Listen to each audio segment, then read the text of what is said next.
Good morning girls. Girls, हम लोग चर्चा कर रहे थे शुंग वंश। शुंग वंश में हम शुंग वंश के संस्थापक पुष्यमित्र शुंग के बारे में जानकारी ले रहे थे कि पुष्यमित्र शुंग ने मौर्य वंश का अंत करके और शुंग वंश की स्थापना की थी। ठीक है, तो अब हम लोग पढ़ रहे थे पुष्यमित्र शुंग की उपलब्धियां कि पुष्यमित्र शुंग ने गद्दी पर बैठते ही, पाटलिपुत्र राजधानी थी, ठीक है, गद्दी पर बैठते ही अपने साम्राज्य के उद्धार के लिए क्या क्या कार्य किए या क्या क्या उसकी उपलब्धियां थी। तो उसकी उपलब्धियों की श्रेणी में हम लोगों ने उसका जो विदर्भ के राजा यज्ञसेन से युद्ध हुआ था, विदर्भ जो कि पहले मौर्य साम्राज्य का हिस्सा था, अब वो मौर्य साम्राज्य की कमजोरी के कारण मौर्य साम्राज्य से अलग हो गया था।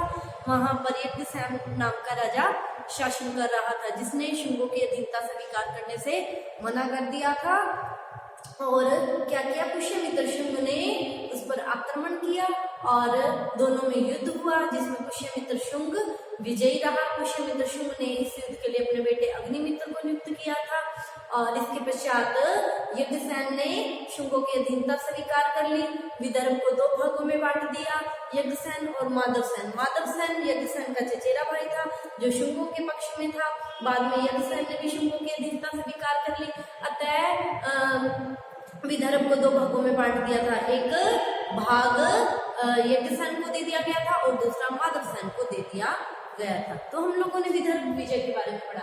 अब आज हम लोग पढ़ने जा रहे हैं कि शुंगों के समय, इसी पुष्यमित्र शुंग के समय, ये शुंगों के समय भारत पर यवनों के जो आक्रमण हुए थे, यवन जो जाति आई थी भारत पर आक्रमण करने, यवनों के आक्रमण के बारे में हम लोग पढ़ेंगे कि शुंगों के समय जो यवन आक्रमण हुए थे और इसकी जानकारी हमें कहां से मिलती है।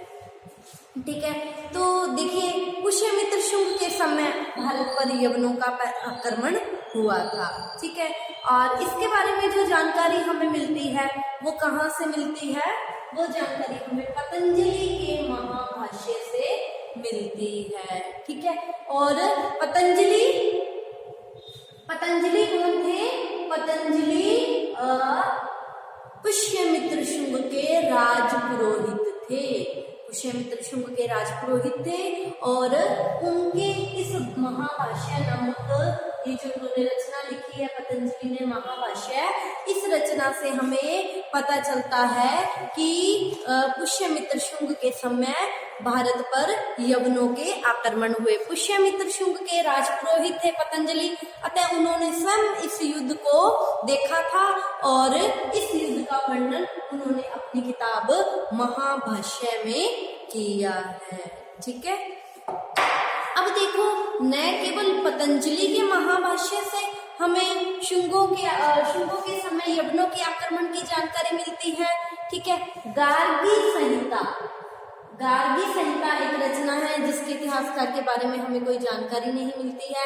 इस रचना से भी हमें भारत पर यवनों के आक्रमण का वर्णन मिलता है। गार्गी संहिता से हमें पता चलता है कि शुंगों के समय यवनों ने साकेत, पांचाल और मगध पर आक्रमण किया। ठीक है, इसके पश्चात उन्होंने पाटलिपुत्र पर भी आक्रमण किया और जब यवनों ने भारत पर आक्रमण किया तो क्या हो गया, चारों दिशाओं में अव्यवस्था फैल गई थी। ठीक है, तो गार्गी संहिता से भी स्पष्ट होता है कि भारत पर यवनों के आक्रमण हुए थे। ठीक है, यवनों के आक्रमण की जो जानकारी मिलती है, उसका जो तीसरा महत्वपूर्ण स्रोत है जानकारी का, वो है मालविका अग्निमित्र। कालिदास की जो रचना है, कालिदास का जो नाटक है मालविका अग्निमित्र। ठीक है, अग्निमित्र कौन थे? पुष्यमित्र शुंग के पुत्र थे। ठीक है, ये बात हम कल भी कर चुके हैं और कालिदास ने रचना लिखी थी मालविका अग्निमित्र।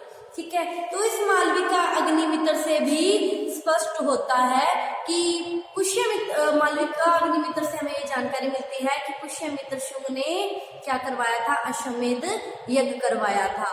और यज्ञ का जो अश्व था, अश्वमेध यज्ञ, अश्व घोड़ा छोड़ दिया जाता था और वो घोड़ा विचरण करता था, स्वतंत्र विचरण करता था। जहां जहां वो विचरण करता था उसको कोई रोकता नहीं था।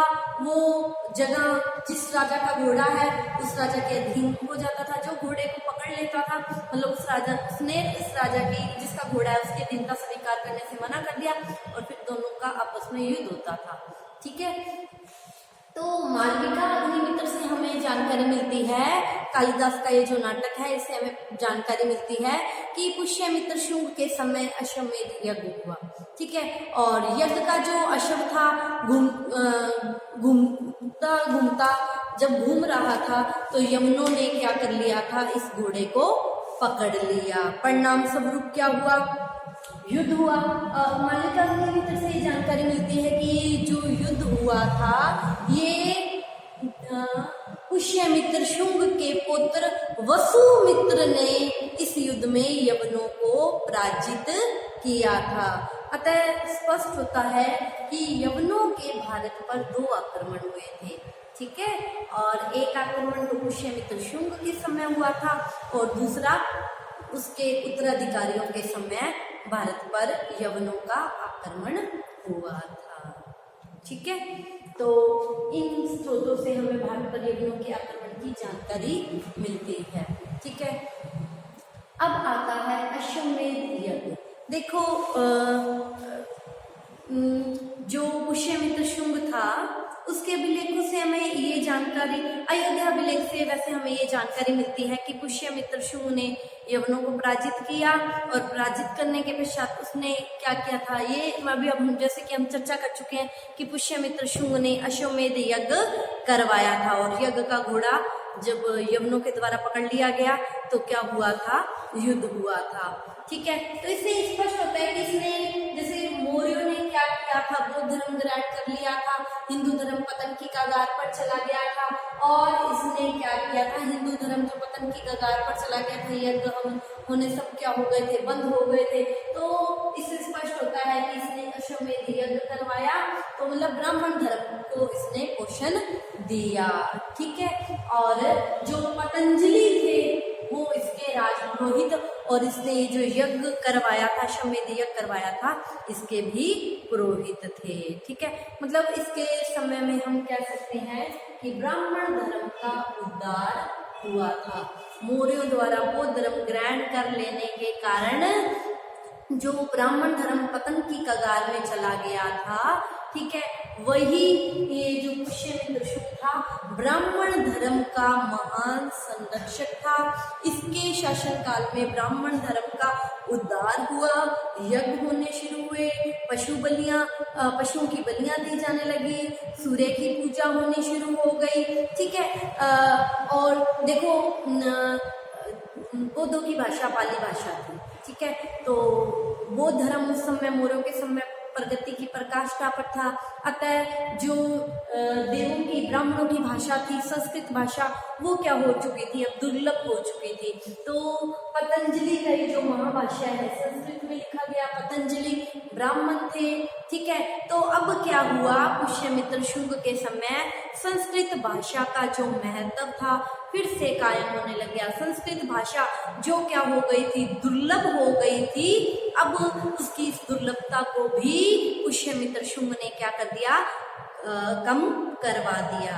अतः मनुस्मृति से भी हमें ये भी जानकारी मिलती है कि मनुस्मृति का वर्तमान जो स्वरूप मिलता है वो शुंगों के समय का ही है। अतः स्पष्ट होता है कि पुष्यमित्र शुंग ने ऐसे कई कार्य किए जिससे ब्राह्मण धर्म को नवीन चेतना प्राप्त हुई। ठीक है, तो ये हम लोगों ने पुष्यमित्र शुंग के बारे में पढ़ा। ठीक है, पुष्यमित्र शुंग के अगर हम उत्तराधिकारियों की बात करते हैं तो पुष्यमित्र शुंग के बाद अग्निमित्र, फिर वसुमित्र, इस तरह 10 उत्तराधिकारी हुए थे। ठीक है, तो आज के लिए इतना ही। Thank you all of you.